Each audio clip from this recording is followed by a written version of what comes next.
And in a bid to curb the consumption of tobacco in Africa and across Nigeria, the federal government, in collaboration with the African countries' CSOs, take progressive steps towards putting the right policies at national level. Also, stakeholders advocate for payment of tax to reduce tobacco consumption damage in Africa. And KAFTAN TV's correspondent, Bright Edachi, has more. Africa is said to have the lowest smoking rate compared to the rest of the world. But while the rate of smoking is declining in the rest of the world, it is increasing in Africa.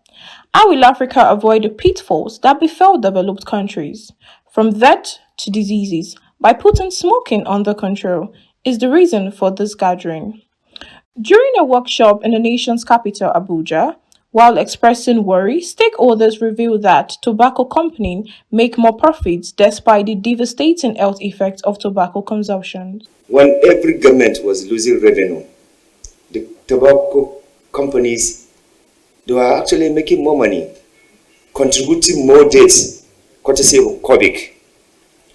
So we can see that the tobacco companies are not actually helping Africans.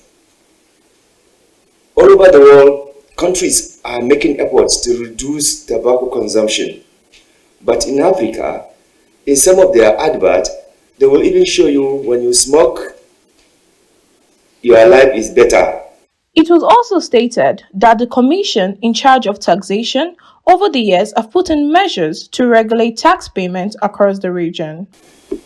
What the directive sought to put in place was a 50% minimum excise duty rate on every tobacco products in this West African region.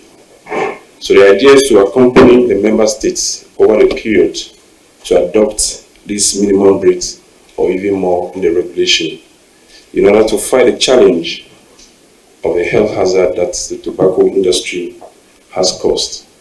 A call for citizens' collaboration with government to ensure resources are raised for the development of areas causing loopholes that secure room for tobacco expansion and growth in the country.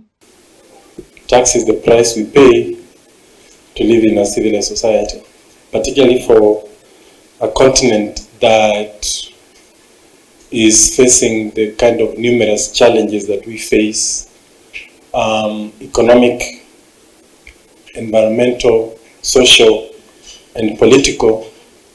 The question of resources become a critical aspect that underpins the day-to-day conversations of African citizens. Therefore, it was noted that laws be tightened to reduce advertising and promotions, regulations revisited as incentives offered to tobacco aspect that underpin the conversations of African citizens. Therefore, it was noted that laws be tightened to reduce advertising and promotions, regulations revisited as incentives offered to tobacco firms are not commensurate with economic development, as the health cost is ignored.